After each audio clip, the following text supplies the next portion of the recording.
Hi friends, എല്ലാവർക്കും movie മാനിയ മലയാളത്തിൻ്റെ പുതിയ എപ്പിസോഡിലേക്ക് വീണ്ടും സ്വാഗതം. ലോക എന്ന സിനിമ കണ്ടതിന് ശേഷം അതിൽ നിന്ന് മനസ്സിലാക്കാൻ സാധിച്ചിട്ടുള്ള കുറച്ച് കാര്യങ്ങൾ വെച്ചുകൊണ്ട് ഈ യൂണിവേഴ്സിൽ ഇനി വരാൻ സാധ്യതയുള്ള ചിത്രങ്ങളെക്കുറിച്ചെല്ലാമാണ് ഈ വീഡിയോയിലൂടെ പറയാനായി പോകുന്നത്. വീട്ടിലേക്ക് കിടക്കുന്നതിന് മുമ്പ് ഈ പറയാൻ പോകുന്ന എല്ലാ കാര്യങ്ങളും നിങ്ങൾ സിനിമ കാണാത്തവരാണെങ്കിൽ തീർച്ചയായിട്ടും സ്പോയിലർ ആയിരിക്കും. അതുകൊണ്ട് തന്നെ സിനിമ കണ്ടവർ മാത്രം തുടർന്നുള്ള വീഡിയോ കാണാൻ ശ്രമിക്കുക. സോ നമുക്ക് ഒട്ടും സമയം കളയണ്ട, നേരെ വീട്ടിലേക്ക് വരാം. അതായത് ഈ ലോക ചാപ്റ്റർ 1-ൽ സൂപ്പർ പവറുകളുള്ള പല ശക്തികളെക്കുറിച്ചും കാണിച്ചിട്ടുണ്ട്. മാടൻ, മർദ, യക്ഷി, ഒടിയൻ, ചാത്തൻ തുടങ്ങിയ പേരുകളെല്ലാം അറിയപ്പെടുന്ന ഇത്തരം ശക്തികളെക്കുറിച്ച് ചില കാര്യങ്ങൾ വളരെ ഡീപ്പായിട്ടും ചില കാര്യങ്ങൾ പെട്ടെന്ന് തന്നെ പറഞ്ഞു പോവുകയും മറ്റും ചെയ്യുന്നുണ്ട്. സോ ഇത്തരം കാര്യങ്ങളെല്ലാം വെച്ചുകൊണ്ട് ഈ ശക്തികളെല്ലാം ഇനി ഈ യൂണിവേഴ്സിലെ മറ്റുള്ള ചിത്രങ്ങളിൽ വരുമ്പോൾ ഏതെല്ലാം രീതിയിലാകാൻ വരാൻ പോകുന്നത്, അവരുടെ എന്തെല്ലാം ശക്തികൾ കാണിക്കാൻ സാധ്യതയുണ്ട് എന്നീ കാര്യങ്ങളെല്ലാമാണ് തുടർന്നുള്ള വീഡിയോയിൽ പറയാനായി പോകുന്നത്. സോ ആദ്യമായി പറയാനുള്ളത് യക്ഷി. കല്യാണി പ്രിയദർശൻ അവതരിപ്പിച്ച കള്ളിയൻകാട്ട് നീലി എന്ന ക്യാരക്ടറിലൂടെയാണ് ഈ യക്ഷി എന്ന കൺസെപ്റ്റിനെ കുറിച്ച് പറഞ്ഞിരിക്കുന്നത്. നമുക്കറിയാം, പണ്ട് മുതലേ ഈ യക്ഷി എന്ന കൺസെപ്റ്റിലൂടെ പറയുന്നത് നോർമൽ ആയിട്ടുള്ള ഒരു സൂപ്പർ പവർ ഒന്നുമില്ലാത്ത ഒരു സ്ത്രീ മരണപ്പെട്ടതിനു ശേഷം പ്രതികാരദാഹിയായി ഇത്തരം സൂപ്പർ പവറുകളോടുകൂടി തിരിച്ചു വരുന്നതായിട്ടാണ്. ഈ സിനിമയിലേക്ക് വരുമ്പോഴും നീലി എന്ന ആ ഒരു കൊച്ചു പെൺകുട്ടി മരണപ്പെടുകയും അതിനുശേഷം ഇത്തരം സൂപ്പർ പവറുകളുമായി പ്രതികാരത്തിന് വേണ്ടി തിരിച്ചു വരുന്നതായിട്ടാണ് കാണിക്കുന്നത്. ഒരു വ്യത്യാസമുള്ളത്, മരണപ്പെടുന്നതിന് മുന്നേ തന്നെ ആ വവ്വാലുകളും മറ്റും കടിക്കുകയും അവിടെയുള്ള ആ ഒരു യക്ഷിയുടെ മറ്റോ ശില്പത്തിന്റെ സാന്നിധ്യം കൊണ്ടും ഈ ഒരു പെൺകുട്ടിക്ക് മരണപ്പെടുന്നതിന് മുന്നേ തന്നെ ഈ പവറുകൾ കിട്ടിയിരുന്നുവെന്ന് കാണിക്കുന്നത് മാത്രമാണ്. ഇതുകൂടാതെ ഈ യക്ഷി എന്ന സങ്കല്പം രാത്രികാലങ്ങളിൽ മാത്രം പുറത്തിറങ്ങുകയും മനുഷ്യരക്തം കുടിച്ചുകൊണ്ടാണ് നിലനിൽക്കുന്നതെന്നും വിശ്വസിക്കുന്നുണ്ട്. സോ ഇതേ രീതിയിൽ തന്നെയാണ് ഈ കല്യാണി പ്രിയദർശന്റെ ക്യാരക്ടറിനെയും ചിത്രത്തിൽ രാത്രികാലങ്ങളിൽ മാത്രം പുറത്തിറങ്ങുന്നതായും പകൽ സൂര്യ വെളിച്ചം അവർക്ക് ദോഷം ചെയ്യുന്നതായും മനുഷ്യരക്തം കുടിച്ചുകൊണ്ട് ജീവിക്കുന്നതായും കാണിക്കുന്നത്. അതുപോലെ തന്നെ യക്ഷികളും മറ്റും പനകളുടെ മുകളിലാണ് ജീവിക്കുന്നത് എന്നൊരു വിശ്വാസമുണ്ട്. ഈ സിനിമയിലെ നീലി അഥവാ ചന്ദ്ര എന്ന ക്യാരക്ടറും ഇത്തരത്തിൽ ഒരു ഫ്ളാറ്റിന്റെ മുകളിലത്തെ എല്ലാം നിലയിലാണ് താമസിക്കുന്നതെന്നും കാണിച്ചിട്ടുണ്ട്. അതുപോലെ തന്നെ ഈ യക്ഷി എന്ന സങ്കല്പം വളരെയധികം സുന്ദരിയും അതോടൊപ്പം തന്നെ അപകടകാരിയുമാണെന്നാണ് പറയപ്പെടുന്നത്. ഇതുപോലെ തന്നെ നീലയും ഇവിടെ വളരെ സുന്ദരിയും അതോടൊപ്പം ഡേഞ്ചറസ് ആയിട്ടുള്ള ക്യാരക്ടറുമായിട്ട് കാണിച്ചിട്ടുണ്ട്. ഈ ക്യാരക്ടറിന്റെ പവറുകളായി കാണിക്കുന്നത് super speed, super human strength തുടങ്ങിയ കാര്യങ്ങളെല്ലാമാണ്. ചിത്രത്തിൽ ഈ ഒരു ക്യാരക്ടർ പറക്കുന്നതായിട്ടൊന്നും കാണിച്ചിട്ടില്ല. എന്നാൽ യക്ഷി എന്ന സങ്കല്പത്തെ പറക്കുന്നതായിട്ടും മറ്റും നമ്മൾ വിശ്വസിക്കാറുണ്ട്. അതുകൊണ്ട് തന്നെ വരും ചിത്രങ്ങളിൽ ഈ ഒരു ക്യാരക്ടർ പറക്കുന്നതായിട്ടും മറ്റുമുള്ള കാര്യങ്ങളും നമുക്ക് കാണാൻ സാധിച്ചേക്കും. ഇനി രണ്ടാമത്തെ ക്യാരക്ടർ ഒടിയൻ. ദുൽഖർ സൽമാന്റെ ക്യാരക്ടറാണ് ഇത്തരത്തിൽ ഒടിയനെ അവതരിപ്പിച്ചിരിക്കുന്നത്.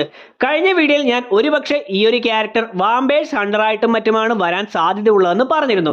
സോ ആ വീഡിയോയുടെ താഴെ പലരും വന്ന് കമന്റ് ഇട്ടിരുന്നു, സിനിമയുടെ ഏറ്റവും ഒടുവിൽ ദുൽഖർ ഒടിയനാണ് എന്നുള്ള രീതിയിൽ എഴുതി കാണിച്ചിരുന്നുവെന്ന്. എന്നാൽ ഞാൻ കണ്ടത് ആലപ്പുഴയിലെ സീദാസ് തിയേറ്ററിലാണ്. 29-ാം തീയതി 11 മണിക്കുള്ള ഷോ ആയിരുന്നു കണ്ടിരുന്നത്. എന്നാൽ അവിടെ സിനിമയുടെ ഏറ്റവും ഒടുവിൽ വരുന്ന ടൊവിനോയുടെ ആ ഒരു പോസ്റ്റ് ക്രെഡിറ്റ് സീൻ കാണിച്ചതിന് ശേഷം ചാത്തന്മാർ വരും എന്ന് എഴുതി കാണിച്ച് പിന്നീട് തുടർന്നുള്ള ക്രെഡിറ്റുകളൊന്നും കാണിക്കാതെ പകരം 5-10 സെക്കൻഡ് സ്ക്രീൻ ബ്ലാങ്കായി നിന്നതിന് ശേഷം പെട്ടെന്ന് ലൈറ്റ് ഓൺ ചെയ്യുകയായിരുന്നു ഉണ്ടായിരുന്നത്. സോ തിയേറ്ററിൽ ഇത്തരം കാര്യങ്ങൾ പിന്നീട് എഴുതി കാണിക്കാതിരുന്നത് കൊണ്ട് ദുൽഖർ ഒടിയനാണ് എന്നുള്ള കാര്യം എനിക്കറിയില്ലായിരുന്നു. എന്നിരുന്നാലും കമന്റുകളിലും മറ്റും ഇത്തരം കാര്യങ്ങൾ വന്നിരുന്നത് വെച്ച് നോക്കുമ്പോൾ ഈ ഒരു ദുൽഖറിന്റെ ക്യാരക്ടറിനെ എങ്ങനെയാണ് ഒടിയനുമായി കണക്ട് ചെയ്യാൻ സാധിക്കുന്നതെന്നും ആ ഒടിയൻ എന്ന സങ്കല്പത്തിന്റെ എത്തരം പവറുകളെല്ലാം ഈ ഒരു ക്യാരക്ടർ വരും സിനിമകളിൽ ഉണ്ടാകാൻ ചാൻസ് ഉണ്ടെന്ന് നോക്കാം. അതായത് ഈ ഒടിയനെ പറ്റി പറയുന്നത് നമ്മൾ മോഹൻലാലിന്റെ ഒടിയൻ സിനിമയിൽ കണ്ടിരിക്കുന്നത് പോലെ രൂപം മാറി വന്ന് ആളുകളെ പേടിപ്പിക്കുകയും കൊല്ലുകയും ചെയ്യുന്ന ഒരു ക്രൂരനായിട്ടുള്ള ക്യാരക്ടറായിട്ടാണ്. സോ ഈ സിനിമയിൽ ദുൽഖറിന്റെ ക്യാരക്ടറിനെ ഇത്തരത്തിൽ രൂപം മാറുന്നതായിട്ടൊന്നും കാണിച്ചിട്ടില്ലെങ്കിലും ഇനി വരുന്ന സിനിമയിൽ ഇങ്ങനെ പല രൂപത്തിൽ വന്ന് ആളുകളെ പേടിപ്പിക്കുകയും കൊല്ലുകയും ചെയ്യുന്ന കാര്യങ്ങളെല്ലാം അത്തരത്തിൽ രൂപം മാറാനുള്ള കഴിവ് ഈ ക്യാരക്ടറിനുണ്ടെന്ന് കാണിക്കാൻ സാധ്യതയുണ്ട്. അതുപോലെ തന്നെ ഈ ഒടിയനെ പറ്റി പറയുന്നത് ഒരു അസാസിനായിട്ട് അല്ലെങ്കിൽ ഒരു കോൺട്രാക്ട് കില്ലറാണ് എന്നുള്ള രീതിയിലാണ്. അതായത് പലരും തങ്ങൾക്കെതിരെ നിൽക്കുന്നവരെ അടിച്ചമർത്തുന്നതിന് വേണ്ടി അവരെ കൊല്ലുന്നതിന് വേണ്ടി വിളിച്ചു വരുത്തുന്ന ഒരു അസാസിനായിട്ട് ഒരു കോൺട്രാക്ട് കില്ലറായിട്ടാണ് ഒടിയനെ കണക്കാക്കുന്നത്. ഈ സിനിമയിലെ ആ ഒടിയന്റെ സീൻ നോക്കുകയാണെങ്കിലും ആ ഒരു ഹോട്ടലിലേക്ക് ഒത്തുതീർപ്പിനായിട്ട് വരുന്ന കുറെ ആളുകളെ ദുൽഖറിന്റെ ക്യാരക്ടർ വന്നുകൊണ്ട് കൊല്ലുന്നതായിട്ടാണ് കാണിച്ചിരുന്നത്. അതായത് ഈ ഒടിയന്റെ കാര്യം പറഞ്ഞതുപോലെ ആരോ ഈ ഒടിയനെ വിലക്കെടുക്കുകയും എന്നിട്ട് അയാൾക്കെതിരെ നിൽക്കുന്ന ആളുകളെ ഒടിയനെ കൊണ്ട് കൊല്ലിക്കുന്നതായിട്ട്, ഒരു കോൺട്രാക്ട് കില്ലറെ കൊണ്ട് കൊല്ലിക്കുന്നതായിട്ടുമാണ് ഇവിടെ കാണിച്ചത്. കൂടാതെ ദുൽഖറിനെ കാണിക്കുമ്പോഴുള്ള ആ ഒരു ഒറ്റക്കൈയില്ലാത്ത പട്ടിയും ഇത്തരത്തിൽ ഒടിയനെയാണ് സൂചിപ്പിക്കുന്നതെന്ന് പലരും കമന്റ് ചെയ്തിരുന്നു. സോ ഇങ്ങനെയാണ് ആ ഒടിയൻ എന്ന ക്യാരക്ടറിനെ ഈ ചിത്രത്തിൽ കാണിച്ചിരുന്നത്. തുടർന്ന് വരുന്ന ചിത്രങ്ങളിൽ ഇങ്ങനെ ഒടിയന്റെ ഒരുപാട് വയലൻസും ഷേപ്പ് ഷിഫ്റ്റിംഗ് എബിലിറ്റീസും എല്ലാം നമുക്ക് കാണാനും സാധ്യതയുണ്ട്. ഇനി മൂന്നാമതായി വരുന്നത് ചാത്തൻ. ടൊവിനോ തോമസിന്റെ ക്യാരക്ടറാണ് ഇത്തരത്തിൽ ചാത്തനായി വന്നിരുന്നത്. ചാത്തനെ പറ്റി പറയുന്നത് ഇത്തരത്തിലുള്ള ഒരു ഈവിളാണ്, ഒരു നെഗറ്റീവ് ക്യാരക്ടറാണ് എങ്കിൽ പോലും ആളുകളെ ഒന്നും കൊല്ലില്ല, പകരം അവരെ പേടിപ്പിക്കുകയും തന്റെ കയ്യിലുള്ള പല ട്രിക്കുകളും ഉപയോഗിച്ച് ഒരു തമാശ പോലെ, ഒരു ഫൺ എന്ന രീതിയിൽ ആളുകളെ പേടിപ്പിക്കുകയും അതിൽ സന്തോഷമെല്ലാം കണ്ടെത്തുകയും ചെയ്യുമെന്നാണ്. എന്നാൽ ആളുകളെ കൊല്ലുന്നതായിട്ട് പറഞ്ഞിട്ടില്ല.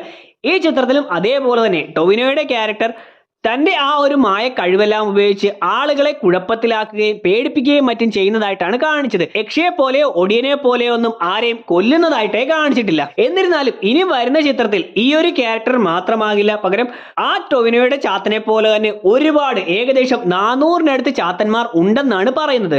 അതുകൊണ്ട് തന്നെ ഇനി വരുന്ന ചാത്തന്മാരുമായി ബന്ധപ്പെട്ട ഒരു ചിത്രത്തിൽ അതിൽ കുറച്ചുപേർ ഇങ്ങനെ ആളുകളെ ഉപദ്രവിക്കുന്നില്ലെങ്കിലും തന്റെ ആ ഒരു മൈൻഡ് കൺട്രോളിംഗ് കഴിവെല്ലാം കൊണ്ട് മായ കാഴ്ചകളിലൂടെ ആളുകളെല്ലാം ഭയപ്പെടുത്തുന്നുണ്ടെങ്കിലും കുറച്ചു പേരെങ്കിലും നെഗറ്റീവ് ക്യാരക്ടറായി വന്നുകൊണ്ട് കൊലകളും മറ്റും ചെയ്യുന്നത് കാണാനും സാധ്യതയുണ്ട്.